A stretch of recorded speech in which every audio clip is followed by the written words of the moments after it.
Welcome friends on math tutor channel. आज का जो वीडियो लेक्चर है इसमें अपन शुरुआत करने वाले हैं क्वाड्रेटिक इक्वेशन की, जो द्विघात समीकरण है। तो द्विघात समीकरण को आज से अपन शुरू करने वाले हैं, जो अपना एनडीए एयरफोर्स नेवी का सिलेबस चल रहा है।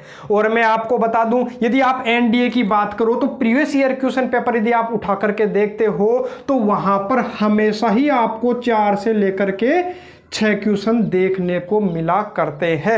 अब 4 से 6 नंबर, अरे कम से कम आप ये मानो कि 4 क्वेश्चन तो आपको देखने को मिलेंगे ही मिलेंगे कम से कम। यदि 4 नंबर की भी आप 4 क्वेश्चन की भी आप बात करते हो तो कितने नंबर हो जाते हैं भाई? 10 नंबर हो जाते हैं इस टॉपिक से। तो कुल मिलाकर के इससे पहले मैंने आपको क्या करवाया था भाई? तो इससे पहले मैंने आपको लोगरिथम करवा दिया था, और उसके बाद जो नेक्स्ट एक्सरसाइज मैंने करवाई थी ट्रिग्नोमेट्री। अब जो 2 टॉपिक थे वो मैंने आपको करवा रखे हैं। यदि किसी ने अभी तक वो वीडियो लेक्चर नहीं देखे तो पहले उनको देख लीजिएगा, क्योंकि जो ट्रिग्नोमेट्री है उसका वेटेज सबसे ज्यादा होता है भाई किसी भी कंपटीशन एग्जाम में, ठीक है। और खास तौर पर जो एनडीए के एग्जाम है उसमें मैंने आपको बोला था 10 से 12 नंबर का वेटेज उसका रहता है। अरे 8 से 12 नंबर का वेटेज रहता है, अप्रोक्सीमेट आप मान के चलिए 10 क्वेश्चन तो आपको वहां से मिलते ही मिलते हैं। तो बहुत ज्यादा वेटेज है, तो उस वीडियो लेक्चर को जरूर देख लीजिएगा। और काफी मैंने उसकी प्रैक्टिस करवाई है भाई ट्रिग्नोमेट्री के, और ऐसा कोई टाइप मैंने छोड़ा नहीं है कि जो आपके किसी कंपटीशन एग्जाम में आपके दिक्कत हो। यदि फिर भी रहता है तो मैंने आपको बोला का कमेंट बॉक्स में आप मेरे को बता दीजिएगा, तो उसको भी मैं करवा दूंगा। तो आज अपन बात करें भाई क्वाड्रेटिक इक्वेशन की। और ये जो क्वाड्रेटिक इक्वेशन है अपने कई जगह काम आता है। बाकी ये जो आप 10th क्लास है, 10th क्लास में भी आपने ये पढ़ रखा होगा। अरे 10th क्लास से आप पढ़ते आए हो क्वाड्रेटिक इक्वेशन, 9th क्लास से ही पढ़ते आए हो। लेकिन अब थोड़ा सा इसका क्या करेंगे भाई, लेवल ठीक करेंगे। आपने 11th में पढ़ा था, 12th में पढ़ा था क्वाड्रेटिक इक्वेशन, अपना जो मैथमेटिक्स है उसका बेसिक ही होता है। तो मैं बात करूं जो क्वाड्रेटिक इक्वेशन है वो होती क्या है। तो सबसे पहले मैं बात करता हूं क्वाड्रेटिक इक्वेशन के बारे में, कि यदि कोई भी जो समीकरण है, यदि ax² plus bx plus c के रूप में हो तो इसको अपन क्वाड्रेटिक पोलिनोमियल बोलते हैं। इसको द्विघात बहुपद बोलते हैं। और बराबर में क्या लगा देता हूं भाई? 0 लगा देता हूं। तो ये अपना क्या हो गया? क्वाड्रेटिक इक्वेशन बन गई। अरे जब बीच में बराबर का चिन्ह आ जाता है तो उसको अपन समीकरण बोल दिया करते हैं, इक्वेशन बोल दिया करते हैं। इसलिए ये अपने पास में क्या भाई? क्वाड्रेटिक इक्वेशन बन गई। यदि किसी और कोई भी समीकरण आपको ax² plus bx plus c बराबर 0 के रूप में दिखाई दे तो वो अपना क्या होता है भाई? Quadratic equation. और आपको पता ही होंगे कि इसके कितने उत्तर आया करते हैं। कोई भी बहुपद है या कोई भी अपने पास समीकरण है, उसकी अधिकतम घात जितनी होती है उतने ही उत्तर आते हैं। तो यहां पर कितने उत्तर आया करते हैं भाई? 2 उत्तर आएंगे। हमेशा ही कितने उत्तर आएंगे भाई? 2 उत्तर आते हैं। और जो 2 उत्तर है वो या तो क्या हो सकते हैं? अलग अलग हो सकते हैं, या फिर क्या हो सकते हैं? सेम हो सकते हैं, या फिर निकलते नहीं, काल्पनिक हो जाते, 2 भिन्न भिन्न होते हैं। उनके बारे में अभी अपन देखेंगे, ठीक है। बाकी मैं केवल इतना यहां बता रहा हूं कि इसके कितने उत्तर आने वाले भाई? हमेशा ही 2 उत्तर आने वाले हैं। इसके कितने मूल आएंगे? अरे चाहे मूल बोलो, चाहे हल बोलो, चाहे उत्तर बोलो, एक ही बात है। और इंग्लिश वाले केवल एक ही बोलते हैं भाई, इसको रूट बोलते हैं, ठीक है। या फिर जीरोज बोला करते हैं, शून्यक बोला करते हैं, ठीक है। तो याद रखिएगा कि इसके शून्यक, अरे कोई भी जो द्विघात समीकरण होता है, क्वाड्रेटिक इक्वेशन जो है उसके जो शून्यक है, अरे चाहे शून्यक बोलो, चाहे फिर आप क्या बोल दीजिए, इसके हल बोल दीजिए, चाहे आप मूल बोल दीजिए, चाहे आप उत्तर बोल दीजिए, चाहे इसको रूट बोलो, या फिर अपन क्या बोले भाई? जीरोज बोले, तो कितने होते हैं भाई? अरे कोई भी द्विघात समीकरण है उसके हमेशा कितने शून्यक होते हैं, कितने जीरोज होते हैं, कितने रूट होते हैं भाई? 2 रूट होते हैं। अब ये सेम भी हो सकते हैं, अलग अलग भी हो सकते हैं। जनरली अपन इसी की बात करते हैं। और कई बार क्या होता है, मैं आपको बता देता हूं कि कई बार अपने को 2 से भी ज्यादा रूट मिलते हैं। अब आप बोलोगे ऐसा कैसे पॉसिबल है? तो जैसे जैसे वीडियो लेक्चर अपन आगे पढ़ते जाएंगे वैसे वैसे मैं आपको बताऊंगा इसके। और जो द्विघात समीकरण होता है उसके 2 से ज्यादा रूट भी होते हैं। उसके बाद वो द्विघात समीकरण नहीं रह करके वो द्विघात, अरे अपने पास क्वाड्रेटिक आइडेंटिटी बन जाती है। उसके बारे में भी अपन बात करेंगे। अभी केवल जनरल अपन बात कर रहे हैं। अरे अच्छे अच्छे क्वेश्चन अपन करने वाले हैं। जो टाइप है, ऐसा कोई भी टाइप अपन नहीं छोड़ेंगे कि एग्जाम में आपसे क्वेश्चन नहीं हो पाए, ठीक है। तो मैं बात कर रहा था भाई द्विघात समीकरण की, तो इस रूप में होता है भाई।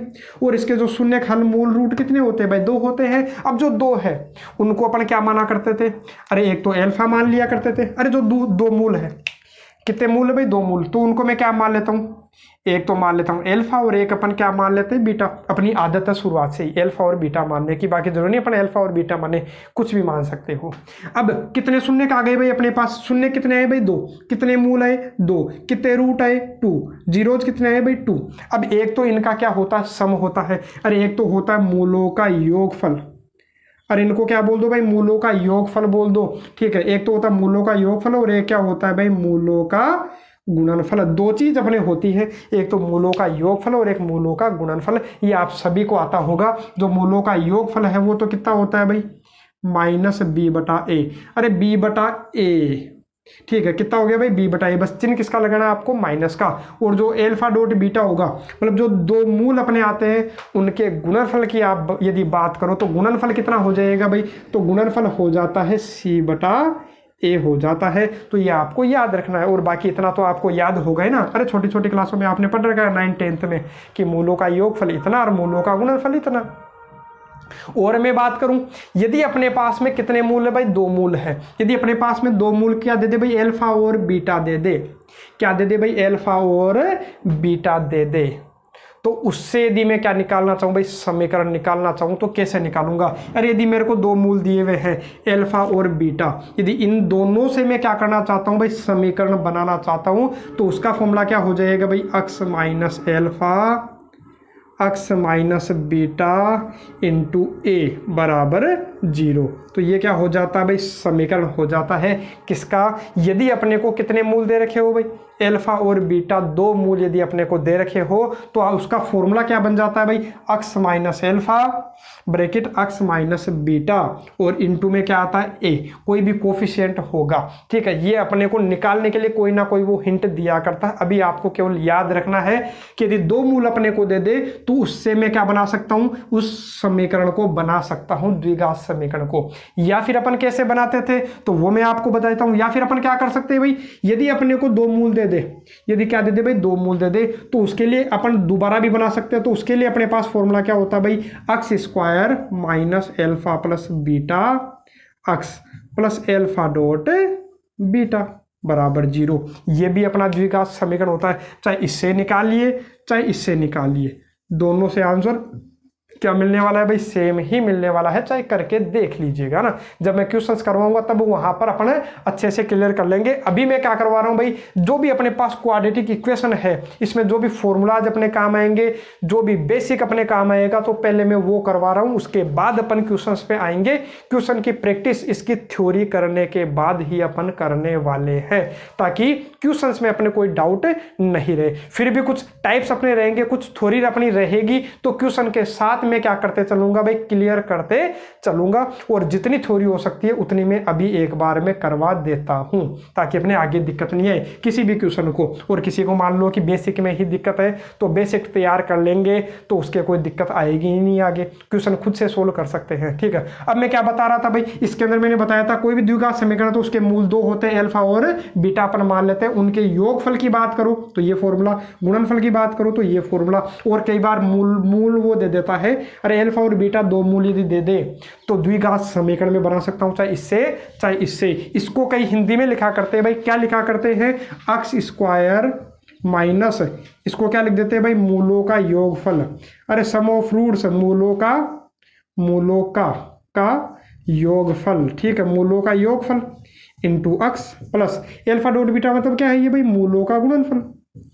ये क्या है भाई, मूलों का गुणनफल। पूरा लिख लेना भाई, गुणनफल मैंने लिखा नहीं है भाई, गुणन लिख दिया है, ठीक है। तो इस तरीके से भी अपन लिख सकते हैं। ये कोई डिफरेंस नहीं है भाई इन दोनों में, ये दोनों बिल्कुल क्या है, सेम है। चाहे इसकी बात करो चाहे इसकी बात करो, दोनों सेम है। देखो कोई फर्क नहीं है। X square minus alpha plus beta लिखा, अल्फा प्लस बीटा मतलब ये जो 2 मूल है उनका योगफल ही तो है। अरे क्योंकि कई बार वो डायरेक्ट दे देता है अपने को, मूलों का योगफल दे देता है और एक मूलों का गुणनफल दे देता है, तो मैं डायरेक्ट इसमें रख के निकाल लूंगा।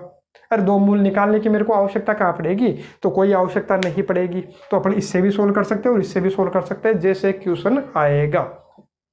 और एक चीज़ और ध्यान रखिएगा, जैसे मान लो कि आपको ये पता चल गया, और सबसे मोस्ट एंड इंपॉर्टेंट चीज़ बताने वाला हूँ, कई बार अपने फॉर्मूला से क्वेश्चन सोल्व नहीं होता है। तो अब मैं जो बता रहा हूँ, जहाँ अपना क्वेश्चन अटकेगा तो वहाँ ये मान लो रामबाण की तरह काम करेगा। तो वो क्या है, तो मैं आपको बताता हूँ कि आपको पता है इसके कितने शून्य आ रहे हैं भाई, कितने हल आ रहे हैं, कितने मूल आ रहे हैं, कितने रूट्स आ रहे थे भाई, 2, अल्फा और बीटा। अपन ने मान लिया था भाई अल्फा और बीटा, यदि इसके 2 शून्य का है। अब ये शून्य का मतलब क्या हुआ, यदि आप अल्फा को इस अक्ष की जगह रखोगे, यदि आप अल्फा को इस अक्ष की जगह रखोगे तो इसको हल करने पर कितना आएगा भाई, 0 ही आएगा। या फिर आप ऐसा समझिए, यदि इसके कितने मूल आए भाई, अक्ष के 2 मान आ गए अपने, अल्फा और बीटा, अल्फा और बीटा 2 मान आ गए, तो ये दोनों क्या करेंगे, इस समीकरण को क्या करेंगे भाई, सेटिस्फाई करेंगे।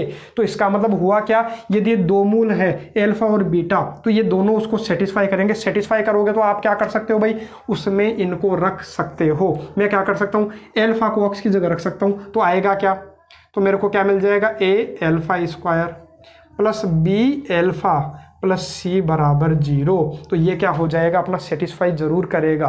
अरे बिल्कुल, आप अक्ष की जगह क्या रख सकते हो भाई, अल्फा रख सकते हो, और बीटा भी इसका मूल है तो इस अक्ष की जगह बीटा भी रख सकते हो। तो मैं क्या करूँगा, ए बीटा स्क्वायर प्लस बी, अक्ष की जगह क्या है भाई, बीटा है, प्लस सी बराबर 0। दोनों क्या करेंगे भाई, सेटिस्फाई करेंगे। इक्वेशन को ध्यान रखना, जो भी मूल दे दे अपने को, यदि आप इक्वेशन में रख देते तो उसको क्या करेंगे, सेटिस्फाई करेंगे।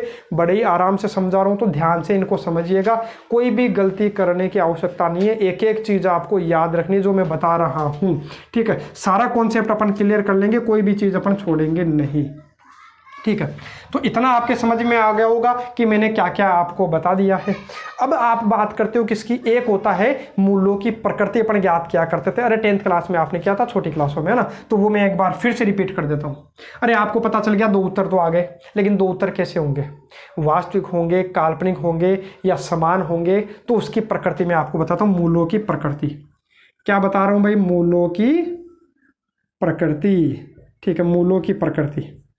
तो मूलों की प्रकृति बताऊं, ठीक है।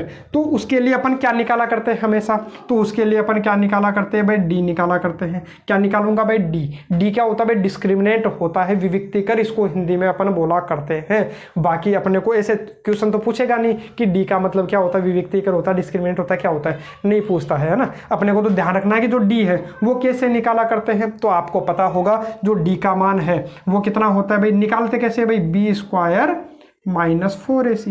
अरे ए बी सी आपको पता ही है, ए क्या होता है, अक्ष स्क्वायर का गुणांक।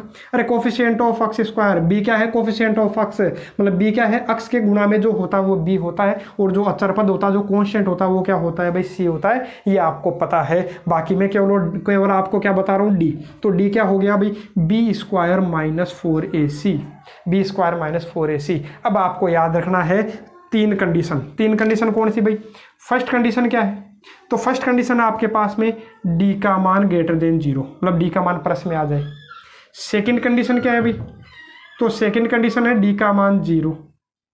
थर्ड कंडीशन क्या है भाई, तो थर्ड कंडीशन है डी का मान लेस देन 0, मतलब किस में आ जाए भाई, माइनस में आ जाए, ठीक है। डी का मान किस में आ जाए, अरे इसको हल करने के बाद यदि उत्तर क्या हो सकता है, प्लस में आ सकता है, अरे किस में आ सकता है, पॉजिटिव आ सकता है, नेगेटिव आ सकता है, या फिर 0 आ सकता है। देखो यदि आपके पास में डी का मान ग्रेटर देन 0 मिले, यदि डी का मान कैसा मिले भाई, प्लस का मिले, अरे डी का मान किस में मिले भाई, प्लस में मिले, तो इसके कितने मूल होंगे आपको पता है, 2 भिन्न वास्तविक मूल होते हैं, 2 भिन्न वास्तविक मूल होते हैं। अरे ये तो आपको याद है, लेकिन थोड़ी देर बाद में जो चीज़ बताऊंगा वो अपने ज़्यादा काम की है, वो अपने को याद रखने की चीज़ है भाई। इसके 2 भिन्न वास्तविक मूल होंगे। अरे कितने मूल होंगे भाई, 2 भिन्न वास्तविक मूल होते हैं। और यदि डी का मान 0 आ जाए तो इसके 2 समान वास्तविक मूल होते हैं भाई। अरे 2 उत्तर तो निकलेंगे अपन, लेकिन वो दोनों कैसे होंगे भाई, वास्तविक ही होंगे। और जो भी 2 मूल होंगे वो कैसे होंगे भाई, वास्तविक। कैसे होंगे भाई, वास्तविक होंगे। वो डी का मान यदि 0 से छोटा आ जाए, मतलब माइनस में आ जाए, तो उसके जो 2 उत्तर निकलेंगे वो कैसे होंगे भाई, काल्पनिक होंगे, वास्तविक उसके मूल हो नहीं सकते। कैसे होंगे भाई, 2 भिन्न क्या होंगे भाई, काल्पनिक क्या होंगे भाई, काल्पनिक मूल होंगे।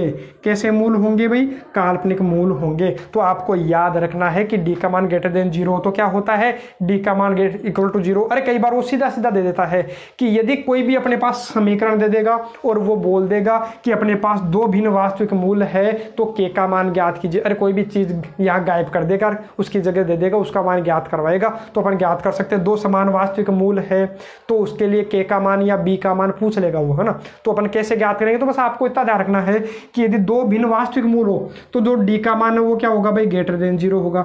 दो समान वास्तविक मूल है तो डी का मान क्या होगा भाई, इक्वल टू 0 होगा, अरे बराबर 0 होगा। और दो भिन्न काल्पनिक मूल है तो डी का मान 0 से छोटा होगा।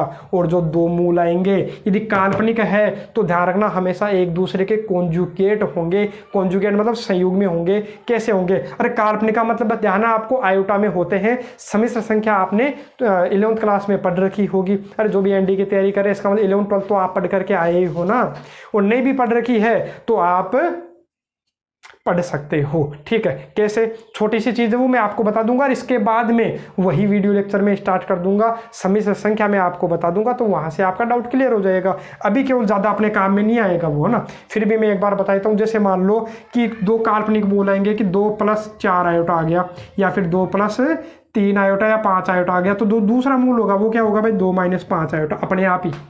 यदि मेरे को कहीं भी दिया हुआ है कि एक मूल 2 + 5 आयोटा है तो मैं अपने आप ही क्या मानूंगा कि दूसरा मूल मेरे को अपने आप पता चल जाएगा 2 - 5 आयोटा, चाहे वो दे या नहीं दे। यदि वो क्या बोलेगा, अरे यही तो वो कंफ्यूज करता है, जब क्वेश्चन आएंगे तब मैं बताऊंगा कि वो बहुत ज्यादा कंफ्यूज करता है, पता ही नहीं चलता कईयों को कि ये क्या हो गया है। अरे एक मूल दे दिया, दूसरा क्या मानूं, पता ही नहीं चलेगा, तो फिर क्या करोगे। तो ध्यान रखना कि यदि एक मूल अपने पास में 2 + 5 आयोटा है तो दूसरा अपने आप ही 2 - 5 आयोटा होगा। यदि एक अपने पास में √3 - आयोटा है तो दूसरा अपने आप ही √3 + आयोटा होगा। तो इसको संयुग में बोलते हैं। अरे जिन्होंने सम्मिश्र संख्या पढ़ रखी है उनको पता है कि केवल और केवल आयोटा वाले का चिन्ह चेंज हो जाता है। अरे यदि ये अपने को एक मूल दिया हुआ है, यदि एक मूल ये दिया हुआ है तो दूसरा मूल ऑटोमेटिक ही ये होगा। अरे दूसरा मूल ऑटोमेटिक ये होने वाला है। कैसे, 3 - √ आयोटा, सॉरी 3 - आयोटा है तो आयोटा माइनस का है तो किसका लगा दीजिए भाई, प्लस का। प्लस है तो किसका लगा दीजिए भाई, माइनस का। यही अपना कंजुगेट होता है। जिन्होंने नहीं पढ़ रखा उनको मैंने बता दिया है। ठीक है, यदि कहीं पर ऐसा है भाई आयोटा है, यदि एक मूल आयोटा है या फिर चलो ठीक है मान लेते हैं आयोटा, तो दूसरा क्या होगा भाई, माइनस आयोटा। केवल और केवल चिन्ह चेंज मेरे को करना है, बस इतना आपको ध्यान रखना है कि जहां पर भी आपको काल्पनिक दिखाई दे और एक ही मूल दे तो दूसरा मैं अपने आप ही क्या मान लूंगा, उसका कॉन्जुगेट मान लूंगा। तो ये आपको याद रखना है। ठीक है, और उम्मीद है इतना आपको याद रह भी जाएगा। ठीक है, एक बार केवल और केवल क्वेश्चन नहीं करवा रहा भाई मैं, एक बार बेसिक इसका कंप्लीट करवा देता हूं आज के वीडियो लेक्चर में। समय बचेगा तो क्वेश्चन भी अपन करेंगे। ठीक है, तो ये हो गया अपने पास मूलों की प्रकृति। अब मैं आपको और चीज बता देता हूं भाई। क्या बता देता हूं, तो अब चीज जो बता रहा हूं वो समझना कि देखो ये जो अपने पास में क्वाड्रेटिक पोलिनोमियल है, इसकी यदि मैं बात करूं, ठीक है, बराबर 0 की मैं बात नहीं कर रहा भाई, केवल और केवल किसकी बात कर रहा हूं, ax² + bx + c की मैं बात कर रहा हूं। किसकी, ax² लिख देता हूं भाई, रेड पेन से लिख देता हूं, ax² + bx + c, केवल इसकी बात कर रहा हूं। ठीक है, इसकी मैं बात कर रहा हूं। अब इसके चिन्हों की अपन बात करते हैं कि जो चिन्ह होगा, चिन्ह मतलब इसका जो भी उत्तर आएगा। अब कई बार तो क्या होता है, अरे कुछ उत्तर प्लस में आते हैं, कुछ उत्तर माइनस में आते हैं। कई बार क्या होता है, ये पूरा का पूरा जो उत्तर है वही प्लस में आता है। कई बार क्या होता है, ये पूरा का पूरा उत्तर ही किस में आ जाता है भाई, माइनस में आ जाता है। तो आपको याद रखना है, मैं आपको बता देता हूं। क्या बता देता हूं भाई, तो इसके लिए मैं आपको बता दूं, यदि आपको a का मान 0 से बड़ा दिखाई दे, a का मान 0 से बड़ा दिखाई दे, या फिर a का मान 0 से छोटा दिखाई दे। यदि a का मान 0 से बड़ा है और d का मान यदि 0 से छोटा है, d का मान क्या है भाई, 0 से छोटा। अरे d का मान तो 0 से छोटा ही है, d का मान तो क्या है भाई, 0 से छोटा, मतलब किस में आ रहा है भाई, माइनस में आ रहा है। ठीक है, किस में आ रहा है भाई, माइनस में। अच्छा, इससे पहले मैं आपको एक चीज़ और बता देता हूँ कि इसका जो सोल्यूशन निकालते, इसका हल निकालते हैं, एक तो गुणनखंड करके आप निकाल लिया करते हो। अरे जो अपने पास फैक्टराइजेशन जो मेथड होता है उससे आप सोल्व कर लेते हो। और जो दूसरा मेथड अपने पास में होता है श्रीधर आचार्य विधि होता है। अरे श्रीधर आचार्य सूत्र से कैसे निकालते हो, आपको पता होगा श्रीधर आचार्य सूत्र क्या होता है भाई। अक्स का मान अपन कैसे निकालते हैं भाई, अरे यदि अपने पास ये द्विघात समीकरण है तो इससे अक्स का मान अपन कैसे निकालते थे भाई, -b plus minus under root b square minus 4ac बोलो चाहे d बोलो, एक ही बात है, ठीक है। अरे b स्क्वायर माइनस 4ac को ही अपन d बोलते हैं, चाहे यहाँ पर d लिखो चाहे b स्क्वायर माइनस 4ac लिखो, एक ही बात है, ठीक है। और बटा में क्या आता है भाई 2a, ये होता है। यहाँ से अपन किसका मान निकाल लेते हैं भाई, अक्स का मान निकाल लेते हैं। अब मैं आपको बता दूं, यदि d का मान किस में आ गया भाई, माइनस में आ गया, d का मान किस में आ गया, अरे 0 से छोटा आ गया। देखो d का मान 0 से छोटा आ गया, 0 से छोटे कौन होते भाई, माइनस वाले ही तो होते, प्लस वाले तो कोई 0 से छोटा होता नहीं है। तो 0 छोटा आ गया मतलब माइनस में आ गया, तो माइनस वालों का अंडूड वास्तव में तो निकलता नहीं है। वो कैसा होता है भाई, काल्पनिक होता है, ये तो आपको पता होगा, ठीक है। वो क्या होता है भाई, काल्पनिक होता है। तो काल्पनिक होता है तो वास्तविक तो हो नहीं पाएगा, वास्तविक हो नहीं पाएगा तो उत्तर आ नहीं पाएगा, वास्तविक उत्तर नहीं पाएगा। अरे वास्तविक उत्तर उसका आ नहीं पाएगा, वास्तविक मूल नहीं आ पाएंगे। ध्यान रखना, क्या नहीं आ पाएंगे भाई, वास्तविक मूल नहीं आ पाएंगे।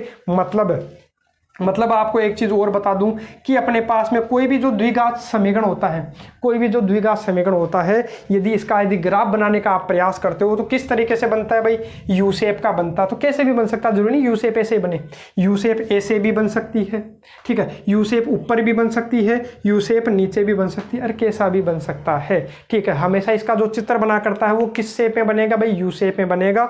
बाकी अंत में एक बार में क्या करूंगा भाई, जो ग्राफ है उनके वीडियो लेक्चर अलग से ही अपलोड करूंगा। पहले मैं करने वाला था लेकिन आपका एनडीए का सिलेबस स्टार्ट कर दिया है, इसलिए उनको करवा नहीं पाया क्योंकि वीडियो लेक्चर ज़्यादा हो जाते हैं। अरे एक तो 12th क्लास का जो वीडियो लेक्चर है वो अपलोड करता हूं, और एक जो आपका एनडीए का जो सिलेबस है वो अपना पैरेलल चल रहा है, तो 2 वीडियो पहले ही अपलोड हो जाते हैं, तो इतना ज़्यादा समय नहीं मिल पाता। बाकी एक बार में क्या करूंगा, कोई भी चैप्टर खत्म होने के बाद थोड़े दिन 8-10 दिन क्लास केवल और केवल किसके लूंगा भाई, ग्राफ के लूंगा। तो वहां आपको एक बार और अच्छे से समझा दूंगा ग्राफों के बारे में। अभी केवल और केवल मोटा मोटा आप अंदाजा में आपको बताता हूं कि जो अपने पास द्विघात समीकरण होगा उसका चित्र कैसा बनेगा, हमेशा यू शेप में बनेगा, चाहे इसको काटते हुए मिले। अरे अक्स। और आपको मैं बता दूं कि कोई भी अपने पास द्विघात बहुपद होता है, यदि द्विघात बहुपद है वो अक्स को जितनी बार काटेगा उसके उतने ही मूल होते हैं। जैसे मान लो ये द्विघात का समीकरण है, ये भी द्विघात समीकरण, अरे द्विघात बहुपद का, सॉरी किसका भाई, द्विघात बहुपद का अपने पास में क्या है भाई, ग्राफ है। ये भी द्विघात बहुपद का ग्राफ है, ये भी द्विघात बहुपद का ग्राफ है, ये भी द्विघात बहुपद का ग्राफ है। अब आप यहाँ की बात करोगे, यदि इस ग्राफ की बात करूँ, अरे नंबर दे लेता हूँ मैं, number 1, number 2, number 3 and number 4, मैं 4 ग्राफ की बात कर रहा हूं, ठीक है। तो सबसे पहले ग्राफ की मैं बात करूं तो पहला ग्राफ देखो, अरे इसका जो भी उत्तर आएगा तो उसको मैं क्या बोल सकता हूं भाई, इसका जो भी उत्तर आता है उसको मैं किससे प्रदर्शित कर देता हूं भाई, वाई से रिप्रेजेंट कर देता हूं कि जो भी अपना आंसर आ रहा है वो अपना क्या है, वाई। अब आप यहां बताओ वाई का जो मान आ रहा है, अरे ये अपना अक्स है, ये वाई है, तो वाई का जो मान आ रहा है वो केवल और केवल क्या है भाई, वो केवल और केवल प्लस में ही आ रहा है, माइनस में आया क्या, नहीं आया। तो इसकी यदि बात करोगे, ग्राफ अक्स के यदि ऊपर बन रहा है पूरा यदि अक्स के ऊपर बन रहा है, इसका मतलब वाई का मान क्या आ रहा है भाई, धनात्मक आ रहा है। मतलब इसका जो पूरे का उत्तर आएगा वो क्या आ रहा है भाई, प्लस में ही आ रहा है। कुछ भी रख के देख लो, उत्तर हमेशा किस में आएगा, प्लस में ही। तो ये कब होता है, तो मैं बता देता हूं, जब डी का मान क्या हो भाई, 0 से छोटा और ए का मान 0 से बड़ा। अरे डी तो आपको निकालना आता ही है, b स्क्वायर माइनस 4a से निकालना। यदि डी का मान 0 से छोटा आ जाए, अरे डी का मान क्या आ जाए भाई, 0 से छोटा, अरे डी आप निकाल लोगे, तो यदि वो 0 से छोटा आ जाए मतलब माइनस में आ जाए, और ए का मान प्लस में हो, अरे ए का मान तो दिख ही जाता है, सीधा सीधा दिख जाता है, निकालने की जरूरत थोड़ी ना होती है।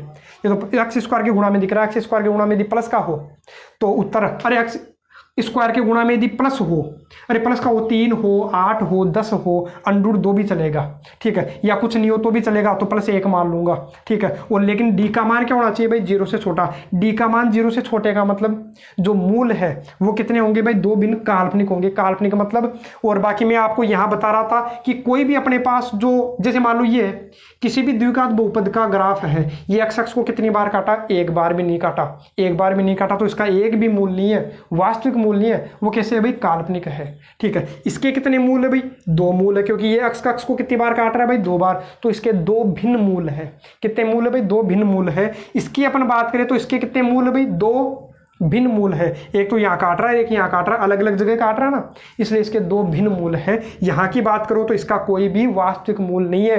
क्यों नहीं है? क्योंकि ये एक्स अक्ष से नीचे रह गया, एक्स अक्ष को काटेगा ही नहीं। और इसके ग्राफ की यदि बात करोगे तो एक्स अक्ष को काटेगा ही नहीं, तो इसका कोई भी मूल नहीं होगा। ठीक है, तो मैंने बता दिया। अरे दो भिन्न वास्तविक मूल होंगे तो उसका ग्राफ कैसा बनेगा? या तो ऐसा या ऐसा बनेगा। अरे किधर भी बन सकता, जरूरी नहीं ऐसे ही बने, इधर भी बन सकता, लेकिन अक्ष को कितनी बार काटेगा भाई? 2 बार काटेगा। ठीक है, और मैं आपको बता दूं डी का मान यदि कितना है भाई? 0 है, तो उसके 2 समान मूल होंगे। अच्छा, उसका ग्राफ कैसे बनेगा? आपके डाउट होगा, तो मैंने अभी तक बताया नहीं है, तो मैं क्या करता हूँ, एक छोटा सा ग्राफ बना देता हूँ आपको। ये लीजिए, इधर बना देता हूँ छोटा सा ग्राफ, चाहे नीचे बनाओ चाहे ऊपर बनाओ। वो केवल अक्ष को कितनी बार काटता है भाई? 1 बार टच करके जाता है। मतलब जो 2 मूल होंगे वो दोनों ही क्या होंगे? समान। यही काट के जा रहा है, केवल एक ही जगह काटता है। मतलब जो 2 उत्तर आएंगे वो दोनों ही क्या होंगे? सेम होंगे।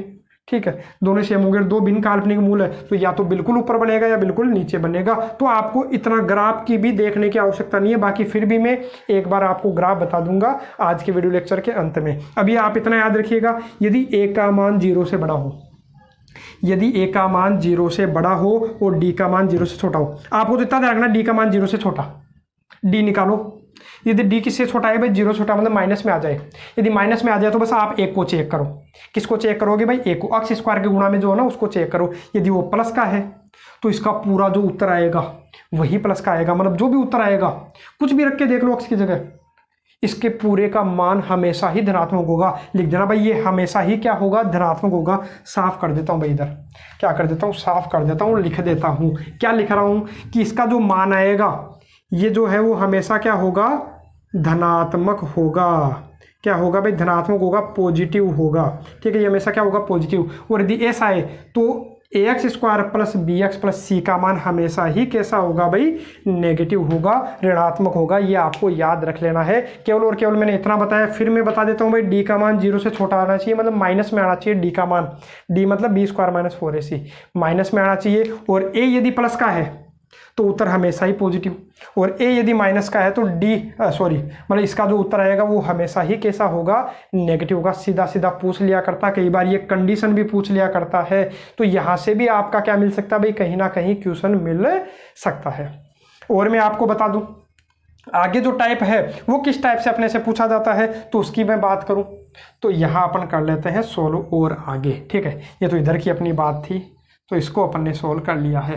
अब मैं अपन यहाँ बात करते हैं कि 2 भिन्न वास्तविक मूल मिलते हैं। पता है मेरे को कि 2 भिन्न वास्तविक मूल मिलते हैं। अब डी का मान आप निकालो। ठीक है, डी का मान किस में आ रहा है भाई? प्लस में आ रहा है। अभी मैं इसकी बात करूँ भाई, किसकी बात करूँ? डी का मान क्या है भाई? 0 से बड़ा है। डी का मान किससे बड़ा है भाई? 0 से बड़ा है। इतना तो आपको पता ही है, डी आप निकाल लोगे। ठीक है, ये क्यों बता रहा हूँ अभी थोड़ी देर में आपको बताऊंगा। अभी आप इतना याद रखिए, आप डी का मान निकालो। डी का मान आपने निकाला और वो 0 से बढ़ाया। ठीक है, 0 से बढ़ाया तो 0 से बड़ा मतलब प्लस में आया। तो प्लस में तो देखो ऐसे भी हो सकता है, √2 भी आ सकता है, √25 भी आ सकता है, √39 भी आ सकता है, √48 भी आ सकता है। अरे कुछ भी आ सकता है ना। ठीक है, अरे √ कितना आ सकता है? 36 भी आ सकता है। अब इनकी मैं बात करूं, जैसे मान लो डी का मान, अरे प्लस में ही तो है, किसी का भी √ देखो हमेशा प्लस में होता है। और मैंने आपको बता रखा है, अरे कईयों के डाउट रहता है 25 का √ प्लस माइनस 5 होता है सर। नहीं, 25 का √ 5 ही होता है। मतलब उत्तर किस में आ रहा है भाई? प्लस में ही आ रहा है। इसका मैंने रीजन आपको पहले बता दिया है, पहले वीडियो लेक्चर्स। और आपको एक चीज़ मैं और बता दूं, यदि आपको 12th क्लास का सिलेबस करना है, अरे जो चीज़ें हैं, जो एनडीए का जो सिलेबस है उसके अंदर जो 12th के जो चैप्टर्स है जो पढ़ना चाहते हैं, तो उनके लिए पूरा जो सिलेबस है 12th क्लास का आरबीएससी वाला वो मैंने अपलोड कर रखा है। अरे जो आरबीएससी का सिलेबस है काफ़ी अच्छा सिलेबस था, तो वहाँ से आप उनको क्या कर सकते हो? कवर कर सकते हो। इसलिए मैं क्या करवा रहा हूँ, जो पहले जो चैप्टर्स करवा रहा हूँ, मैंने इन्वर्स ट्रिग्नोमेट्री इसीलिए नहीं स्टार्ट की। क्यों? क्योंकि वो मैं 12th क्लास का जो चैप्टर है वो मैंने आपको करवा रखा है, तो वहाँ से एक बार देख लीजिएगा। अरे मैं पहले वही टॉपिक करवा देता हूं जो 11th क्लास के टॉपिक है, क्योंकि ये जो चैनल है इस पर 11th क्लास के जो वीडियो लेक्चर्स थे वो अपलोड नहीं कर रखे थे, ताकि आप उनको अच्छे से कवर कर लो, इसलिए पहले मैं उनको कवर करवा रहा हूं। अब अपन यहां बात कर रहे थे भाई कि डी का मान निकाला 0 से बढ़ाया, मतलब प्लस में, तो प्लस में सारे देखो प्लस के। ठीक है, किसके? अच्छा सॉरी, √ तो आएगा नहीं ना, √ तो बाद में आएगा। √ तो क्या आएगा भाई? बाद में आएगा। ठीक है, अंडूर तो बाद में आएगा। अंडूर तो मैं क्या करता हूँ, जब सॉल्यूशन करता हूँ तब आता है। डी का मान तो क्या है, बी स्क्वायर माइनस 4ac ही है। ठीक है, ऐसा आ गया भाई। अरे कैसा आ गया, इस तरीके से आ रहा है। अब आप बात करो, अब डी का यदि आप क्या निकालोगे, अरे हल करते समय क्या निकलेगा भाई, अंडूर निकलेगा। हल करते समय क्या निकलेगा भाई, अंडूर। यदि जो डी है, जो भी डी आए, यदि आप इनका क्या निकालो भाई, अंडूर निकालो। अरे जो भी डी आए उनका यदि आप क्या निकालोगे, अंडूर निकालोगे, तो दो तरीके, या तो परिमेय संख्या या अपरिमेय संख्या। अरे या तो परिमेय संख्या आएगी या अपरिमेय संख्या। जैसे 2 का अंडूर मेरे को नहीं आता, तो इसका मतलब ये कैसे नंबर है भाई, अपरिमेय संख्या, इरेशनल नंबर है, अपरिमेय संख्या है। तो मैं इसको क्या लिख देता हूँ भाई, इरेशनल नंबर। ठीक है, कैसा नंबर भाई, इरेशनल। 25 का अंडूर आपको पता है कितना होता है भाई, 5। तो 5 तो कैसा नंबर है भाई, रेशनल है। अरे 5 तो कैसा नंबर है भाई, रेशनल नंबर है, परिमेय संख्या है। अरे क्योंकि इसको p/q के रूप में लिखा जा सकता है, याद होगा 5/1 लिख सकता हूँ। जैसे 2/3, 8/7 वो सभी क्या है भाई, परिमेय संख्या होती है। इसकी मैं बात करूँ तो ये अपने पास में क्या है भाई, इरेशनल, क्योंकि इसको मेरा पूरा अंडूर मेरे को आता नहीं है, पॉइंटों में आता, जो भी अंडूर आएगा और पॉइंटों में चलता जाता है। इसके अंडूर की बात करोगे तो इसका अंडूर भी पूरा नहीं आता है। हाँ, आप कर तो लोगे कैसे, जैसे सोल्व करके 4 अंडूर 3। ठीक है, अरे थोड़ा बहुत सोल्व करके 4 अंडूर 3 लिख लेते हो, लेकिन अभी भी इसमें अंडूर 3 आ रहा है, इसलिए ये कैसा नंबर है भाई, इरेशनल नंबर है। ठीक है, और यदि इसकी आप बात करो, 36 का अंडूर आपको पता है कितना आ गया भाई, 6 आ गया। तो 6 कैसा नंबर है भाई, रेशनल नंबर है। तो मैंने क्या बताया आपको क्या करना है, ये काम क्या आएगा अभी मैं बताता हूँ। ठीक है, अभी मैं बता रहा हूँ कि डी का मान आपने निकाला, डी का मान निकालने के बाद 0 से बढ़ाया, 0 से बड़े मतलब जो भी मान थे वो 0 से बड़े थे। यदि मैं उनका क्या निकालूं भाई, अंडूर निकालूं। अंडूर निकालने पर या तो पूरा अंडूर निकल जाएगा, आप तो ऐसा समझो, या इससे भी शॉर्ट में आपको बताना चाहूँ, बाकी मैं डिटेल से आपको बता रहा हूँ भाई, इसीलिए मैं आपको दोनों तरीके बताता हूँ। एक तो ये तरीका भी समझ लीजिए, एक और तरीका आपको बता दूंगा कि यदि जिसका अंडूर निकल जाए, अरे डी का मान निकाला आपने, डी जैसे मान लो 2 आ गया, तो 2 का पूरा अंडूर मेरे को आता नहीं है। तो इसका मतलब अपने जो भी 2 मूल होंगे, जो मूल निकलेंगे वो हमेशा कैसे निकलेंगे, अपरिमेय संख्या में ही निकलेंगे। मूल हमेशा कैसे होंगे भाई, अपरिमेय होंगे। और यदि आपके पास जो अंडूर वाला है, जो भी अपने पास डी आए, जो भी अपने पास डी आएगा, जैसे डी का मान कितना आ गया था भाई 25, यदि उसका अंडूर निकालोगे तो वो अपने पास में पूरा अंडूर आ जाए। अरे मतलब अंडूर करने पर पूरा आ जाए, अंडूर हट ही जाए, तो उसको मैं क्या बोलूंगा, एक परिमेय संख्या अपने को मिलेगी। इसलिए अपने जो मूल होंगे, अरे ये परिमेय संख्या आएगी, अंडूर डी जो है वो परिमेय संख्या है, तो इसमें ये जोड़ोगे, इसका भाग दोगे तो परिमेय संख्या ही तो मिलेगी मेरे को। क्या मिलेगी भाई, परिमेय संख्या ही मिलेगी। तो याद रखिएगा कि जो अल्फा और बीटा है, जो 2 मूल आएंगे वो हमेशा क्या होंगे, परिमेय। सीधा क्वेश्चन पूछ लिया जाता है और पूछा भी गया है कि अंडूर जैसे 39 है, यदि डी का मान अपने 39 आ गया, डी का मान कितना आ गया भाई 39, यदि उसका अंडूर करके देखोगे तो उसका अंडूर पूरा मेरे को आता ही नहीं है। इसका मतलब जो 2 इसके मूल होंगे, अरे जो 2 मूल होंगे वो कैसे होंगे, अपरिमेय होंगे, अरे इरेशनल होंगे, क्योंकि इसका अंडूर, अरे 39 का अंडूर ही अपरिमेय संख्या है। तो इसका मतलब जो उत्तर आएंगे वो भी अपरिमेय संख्या में ही आएंगे। या फिर आप इसको शॉर्ट में समझना चाहो तो आप ऐसे समझ सकते हो, डी का मान यदि ग्रेटर देन 0 हो, डी का मान ग्रेटर देन 0 मतलब प्लस में हो। अब प्लस में भी दो तरीके, यदि डी का मान या तो पूर्ण वर्ग हो, परफेक्ट स्क्वायर, पूर्ण वर्ग हो। पूर्ण वर्ग का मतलब अभी मैं आपको बताता हूँ, और ये एक पूर्ण वर्ग नहीं हो, या तो पूर्ण वर्ग हो या पूर्ण वर्ग नहीं हो। मतलब जैसे 25 है वो पूर्ण वर्ग है, क्यों, क्योंकि वो 5 का स्क्वायर है, क्योंकि उसका अंडूर निकल जाएगा पूरा। जैसे आप बात करो 100 तो पूर्ण वर्ग है क्योंकि ये 10 का स्क्वायर है। जैसे आप बात करो 289 तो ये पूर्ण वर्ग है क्योंकि ये किसका स्क्वायर है भाई, 17 का स्क्वायर है। तो ये पूर्ण वर्ग संख्याएं हैं। और आप बात करते हो पूर्ण वर्ग यदि संख्या है तो जो अपने पास जो मूल आएंगे, तो मूल भी कैसे होंगे भाई, परिमेय होंगे। मूल कैसे होंगे भाई, परिमेय। मूल कैसे होते हैं भाई, परिमेय संख्या में होते हैं। और यदि जो डी है वो पूर्ण वर्ग नहीं है, पूर्ण वर्ग नहीं है मतलब जैसे अभी मैंने लिखा था 39, तो उसका अंडूर मेरे को पूरा आता नहीं है, पूरा नहीं आता। तो आप याद रखिएगा जो मूल आएंगे वो कैसे आएंगे भाई, अपरिमेय आएंगे। यदि पूर्ण वर्ग संख्या है तो परिमेय, और पूर्ण वर्ग संख्या नहीं है तो कैसे होंगे भाई, अपरिमेय। सीधा आपको याद रखना है। और आपको यहाँ से एक चीज़ और मिलने वाली है, यदि मान लो आपको डी का मान मिल गया कितना, पूर्ण वर्ग नहीं मिला, आप तो इतना ध्यान रखो, पूर्ण वर्ग मेरे को नहीं मिला, पूर्ण वर्ग नहीं मिला तो इसका मतलब जो मूल होंगे वो कैसे होंगे भाई, अपरिमेय होंगे और हमेशा ही कॉन्जुगेट के रूप में होंगे, संयुग्मी के रूप में होंगे। वो कैसे, वो मैं आपको बताता हूँ। ठीक है, जैसे मान लो आपको मिल गया एक मूल मिल गया कितना भाई, आपको 2 + √5 मिल गया। अरे एक मूल आपको 2 + √5 दिया हुआ है, तो मेरे को पता है कि जो दूसरा मूल होगा वो अपने आप ही कितना होगा भाई, 2 - √5 होगा। फिक्स है, कोई चेंज नहीं होगा, याद आपको रखना है। अरे वो केवल एक चीज़ देता है कि इसका मूल 2 + √5 है, तो दूसरा मैं अपने मन से मान लूंगा 2 - √5। यदि वो दे देता है कि एक मूल उसका √3 है, तो दूसरा मूल मैं अपने आप बोल दूंगा दूसरा मूल क्या है भाई, -√3 होगा। अरे केवल जो अंडरूट वाला है ना, जो भी अंडरूट वाला है उसके बस चिन्ह बदल दिया करो, प्लस का है तो माइनस का कर दो, माइनस का है तो प्लस का कर दो। जैसे मैं √3 दिया हुआ था तो मैंने क्या ले लिया, -√3 दे दिया। ठीक है, इस तरीके से उसके क्या होंगे भाई, मूल होंगे। तो ये आपको क्या करना है भाई, याद रखना है। क्या याद रखना है, मैंने यहाँ पर बोला कि डी का मान आप निकालो। अरे अच्छे से समझिएगा, इसलिए मैं बार बार रिपीट कर रहा हूँ ताकि आपके क्वेश्चन करने में कोई दिक्कत नहीं हो। मैं क्या बता रहा था भाई, डी का मान आपको निकालना। डी का मान यदि एक तो किस में है, देखो फर्स्ट कंडीशन तो क्या है, फर्स्ट कंडीशन तो ये है कि वो पॉजिटिव होना चाहिए, डी का मान प्लस में होना चाहिए। हाँ, सेकंड कंडीशन क्या है, तो सेकंड कंडीशन 2 है। अब सेकंड कंडीशन क्या है, डी का मान है तो पूर्ण वर्ग हो या पूर्ण वर्ग नहीं हो। यदि डी का मान पूर्ण वर्ग होगा तो जो उत्तर आएंगे, जो मूल आएंगे वो कैसे आएंगे भाई, परिमेय आएंगे।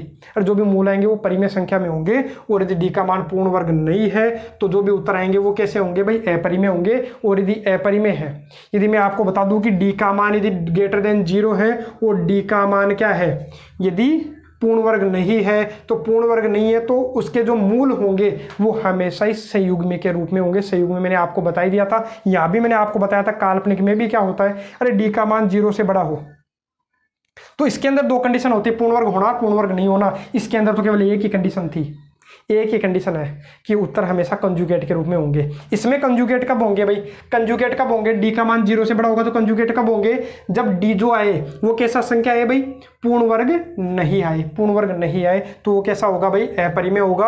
और जो उत्तर होंगे वो कंजुगेट के रूप में होंगे। जैसे मैं आपको बताऊं कि जैसे मान लो 1 - √2 आ गया, एक मूल अपना 1 - √2 है, तो दूसरा मूल कितना होगा भाई, तो दूसरा मूल मेरे को पता है अपने आप ही 1 + √2 होगा।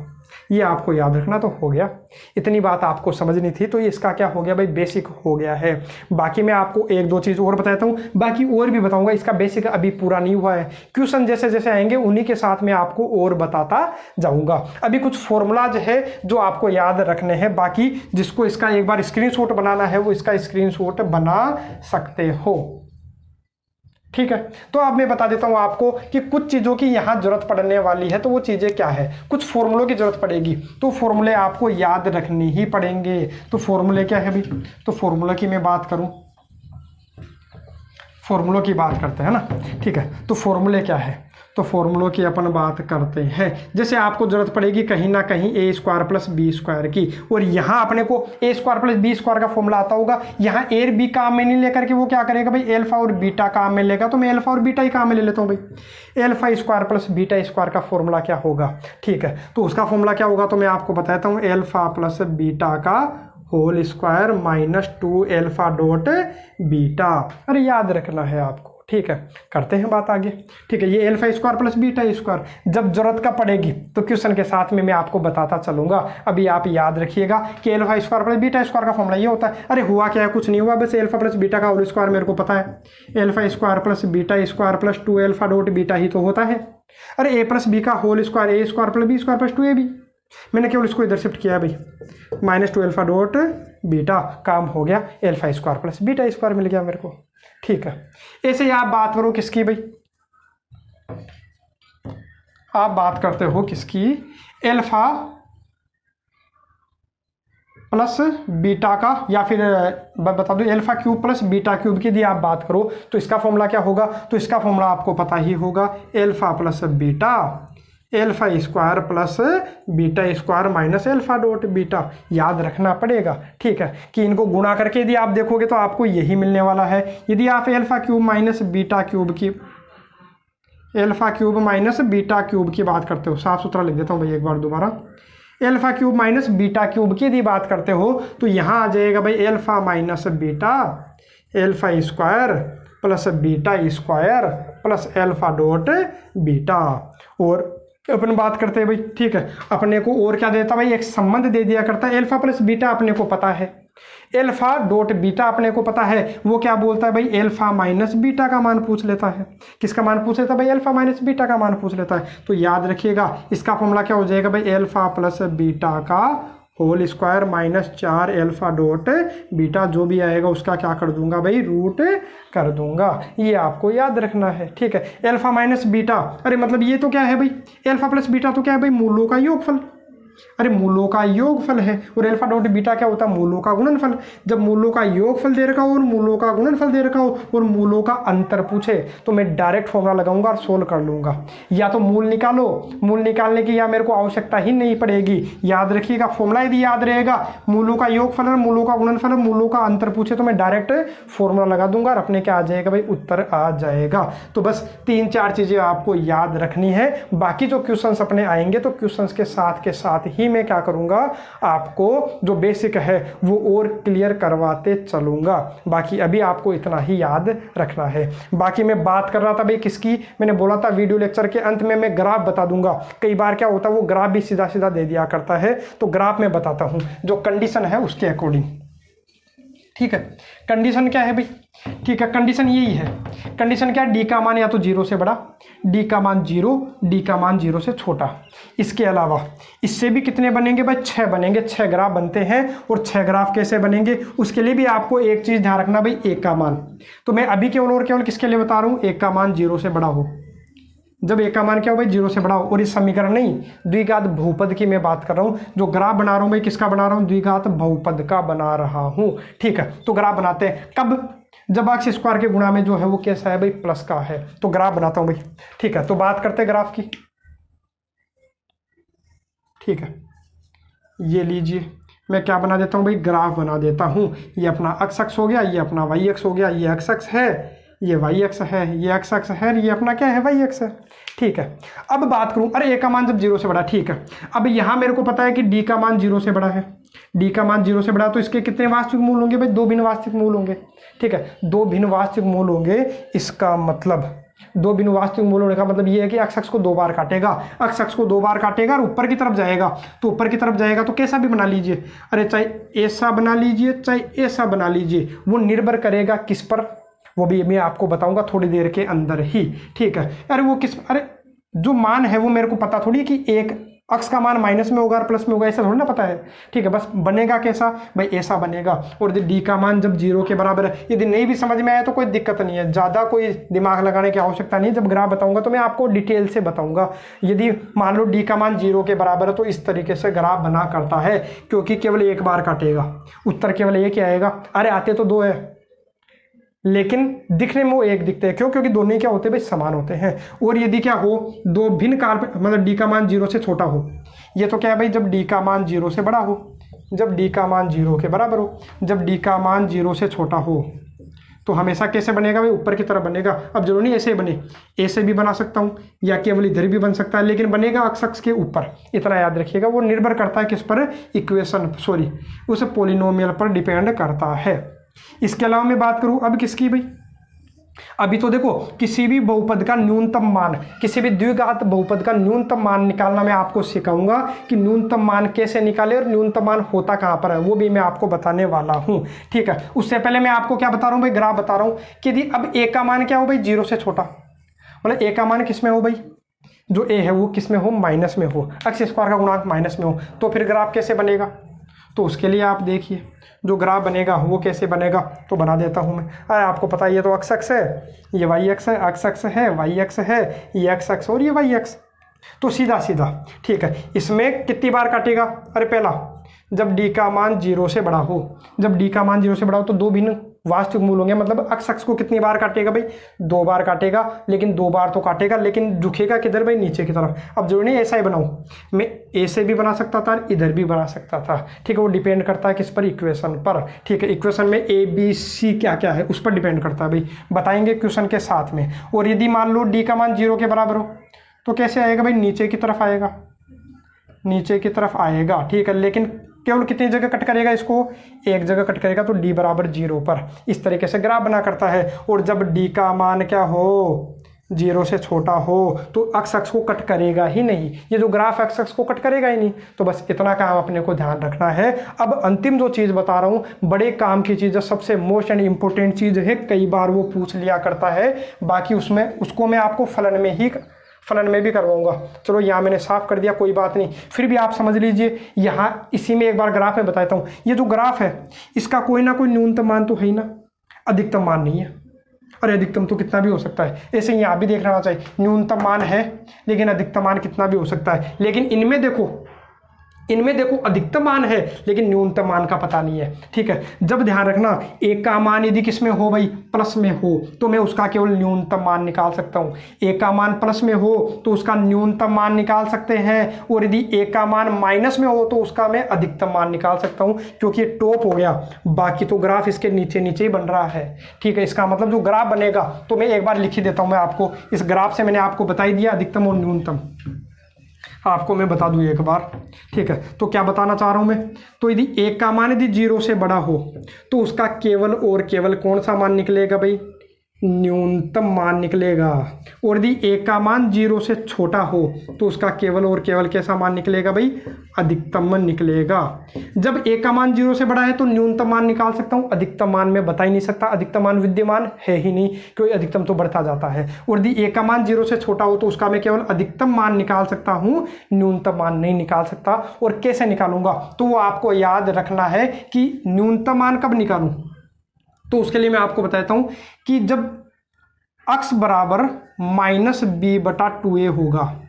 अरे जब x बराबर क्या होगा भाई, -b/2a होगा। x का मान -b/2a आप निकाल ही सकते हो ना। अरे x का मान क्या निकाल सकते हो भाई, -b/2a, b अपने पास में है, a यहाँ पर है, तो x का मान वहाँ से आपको निकल जाएगा। तो x का मान ये यदि आपको मिल गया तो ये जो x का मान आया वो आप इसमें रख करके जो भी मान आएगा वो आपका क्या होगा भाई, न्यूनतम होगा। ठीक है, और यदि x बराबर, अरे वही एक ही बात है भाई, -b/2a, आप यदि इसी समीकरण में रख दोगे तो वो आपका क्या होगा, अधिकतम। आप बोलोगे इसी पर न्यूनतम इसी पर अधिकतम कैसे, तो डिपेंड कर रहा है किस पर, a पर। a का मान यदि प्लस में है तो वही मान अपना क्या होगा, न्यूनतम, और a का मान माइनस में है तो वही मान अपना क्या होगा, अधिकतम। जब क्वेश्चन आएंगे तब मैं आपको समझाऊंगा। अभी केवल आपको इतना याद रखना है कि जो न्यूनतम मान होगा वो कहाँ पर होगा, x बराबर -b/2a पर होगा, और a का मान 0 से छोटा हो तो इस बहुपद का अधिकतम मान होगा x बराबर -b/2a पर। ये रख करके मैं निकालूंगा, क्वेश्चन जब आएगा तो अपन समझेंगे। आज के लिए केवल इतना ही, बाकी क्वेश्चंस करेंगे नेक्स्ट वीडियो लेक्चर में। केवल और केवल प्रैक्टिस सेशन अपना रहने वाला है, बेसिक जितना भी था लगभग मैंने आपको करवा दिया है। जो भी रहेगा क्वेश्चन के साथ में अपन कर लेंगे। जय हिंद।